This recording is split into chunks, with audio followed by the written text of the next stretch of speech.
নমস্কার বন্ধুরা, আজকে আমি একটা নতুন ধরনের রান্না নিয়ে তোমাদের কাছে হাজির হয়েছি। রান্নাটির নাম হলো মুরগি ভাজা। মুরগি ভাজা করতে আমি মুরগির মাংস নিয়েছি, 250 গ্রাম মতো মুরগির মাংস এখানে আমার রাখা আছে। বোনলেসই বলতে পারো, উইথ বোনও নিতে পারো, কোনো অসুবিধা নেই। আর নিচ্ছি পেঁয়াজ কুচি। পেঁয়াজ কুচি আমি 3টে মাঝারি সাইজের, একটু মাঝারি থেকে ছোটই বলা চলে, 3টে মাঝারি সাইজের থেকে ছোট পেঁয়াজ কুচিয়েছি। নিচ্ছি রসুন বাটা, রসুন কুচি, লঙ্কা কুচি, আদা কুচি, ক্যাপসিকাম কুচি। আর নিচ্ছি ধনেপাতা কুচি, কিছুটা কারি পাতা। প্রথমে আমি মাংসটা ম্যারিনেট করে নেব। ম্যারিনেট করার জন্য আমি নিচ্ছি ছোট টিস্পুনের 1 টিস্পুন নুন,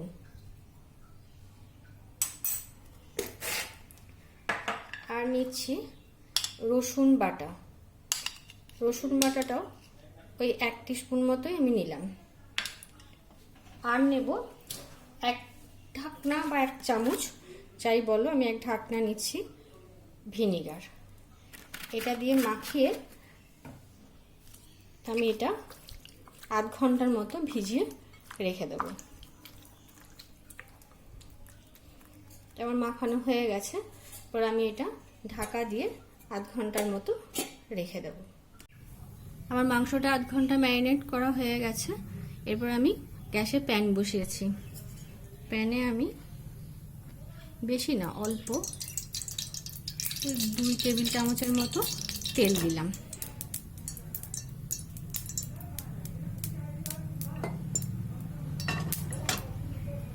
তেলটা গরম হওয়া পর্যন্ত একটু অপেক্ষা করতে হবে।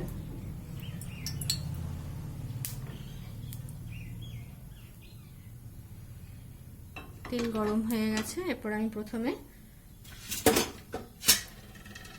আদা কুচিগুলো দিয়ে দিচ্ছি, আর দিচ্ছি রসুন কুচি।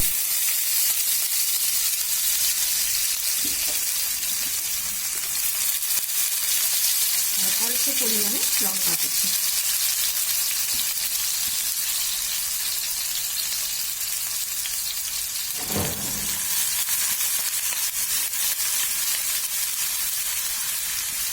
একটু ভাজা ভাজা হয়ে গেলে আমি মাংসটা ছাড়বো।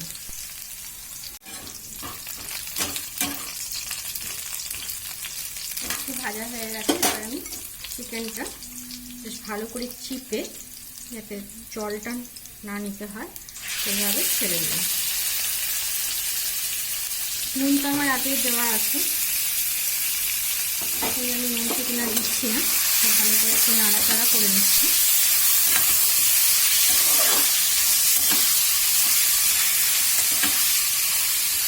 মুরগি ভাজা এই পদটা সন্ধ্যেবেলা চায়ের সঙ্গে বা বন্ধুদের সঙ্গে বসে আড্ডা দিতে দিতে খেতে বেশ মজা লাগে।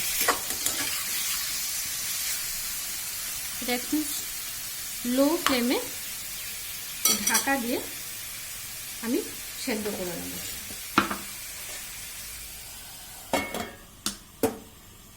দেখো, আমাদের ভাজা হয়েই গেছে, লাল লাল হয়ে গেছে, সেদ্ধও হয়ে গেছে, চিপে দেখা যেতে পারে সেদ্ধ হয়ে গেছে। এবারে আমি পেঁয়াজগুলো এর মধ্যে দিয়ে দিচ্ছি।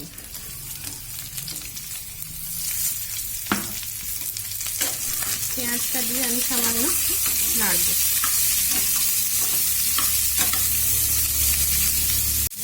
পেঁয়াজে দেওয়ার পরে আমি একটুখানি, খুবই কম একটু হলুদ দেব।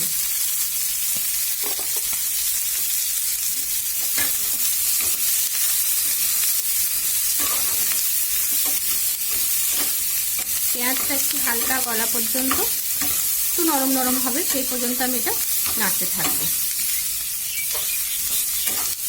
নুনটা আমি আগে দিয়েছিলাম, এরপরে সামান্য একটু মেশাবো, খুবই কম।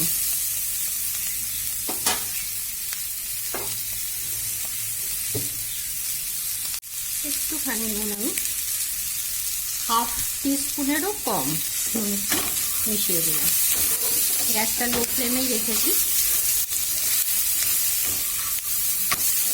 একেবারে ড্রাই তো, তেলও খুব কম, সেজন্য ধরে যায় অনেক সময়।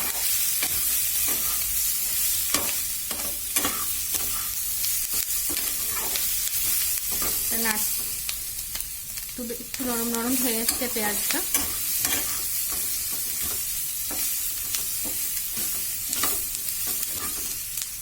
দেখো পেঁয়াজটা বেশ নরম হয়ে গেছে। এবারে আমি দিচ্ছি ক্যাপসিকামগুলো আর লঙ্কা, যে বাকি কুচনোগুলো ছিল সেগুলোও দিয়ে দিয়েছি। আমি দুটো মাঝারি সাইজের লঙ্কা নিয়েছিলাম, কুচিয়ে নিয়েছিলাম। প্রথমে দিয়েছিলাম একটুখানি ফোড়নে, আবার এখন একটু দিলাম। আবার ক্যাপসিকামটা দিয়েও একটু নরম হওয়া অবধি আমরা নাড়তে থাকবো। ক্রমাগত নাড়তে হবে কিন্তু, না হলে যে তেল কম আছে না, তলাটা ধরে যাবে।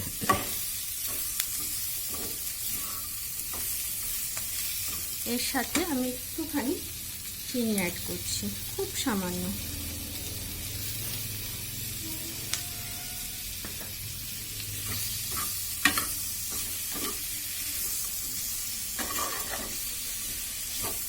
একদম শুকনো হবে ব্যাপারটা।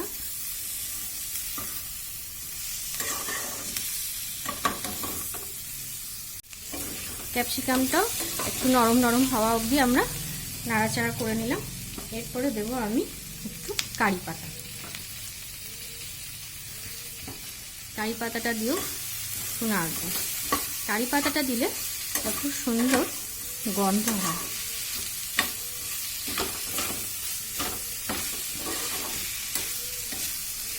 আমি কিন্তু পুরো মাংসটাই রান্না করছি লো ফ্লেমে। এখন একটু হাই করলাম কারি পাতাটা দিয়ে।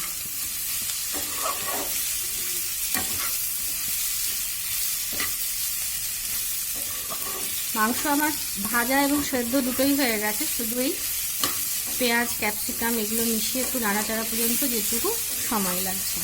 খুব তাড়াতাড়ি হয়।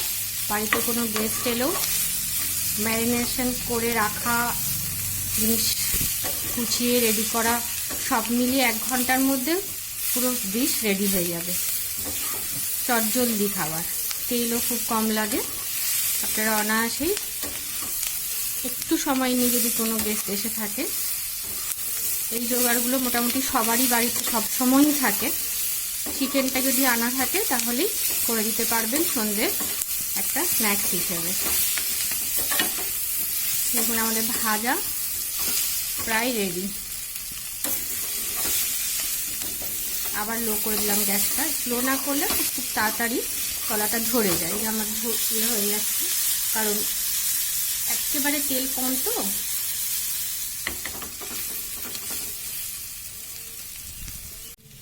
ভাজা প্রায় হয়ে গেছে। এবারে আমি ওপর থেকে 1 চামচের মতো একটু সয়া সস দিলাম আর টমেটো কেচাপ দিচ্ছি।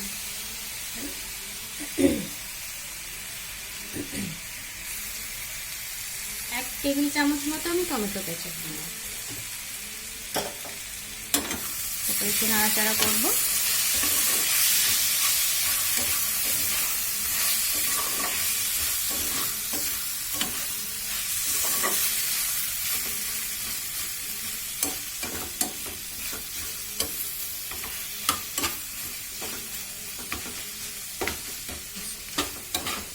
পুরোই রেডি, আমার রান্না হয়েই গেছে। একটু সসটা জাস্ট মিশিয়ে নেওয়া। ব্যাপারটা পুরো ড্রাই করার জন্য আমি 1 চামচ মতো হালকা ছোট চামচে একটু ছাতু দিয়ে দিলাম।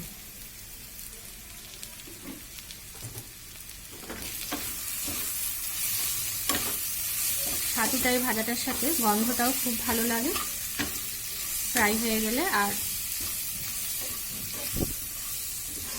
জিনিসটা একদম শুকনো হয়ে যাবে।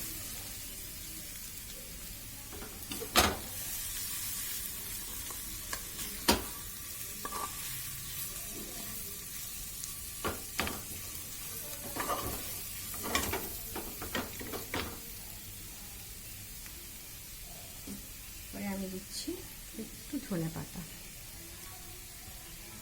ধনেপাতা কুচনো সামান্য পরিমাণে দিয়ে দিলাম। আর দেব শেষকালে একেবারে অল্প একটু মাখন।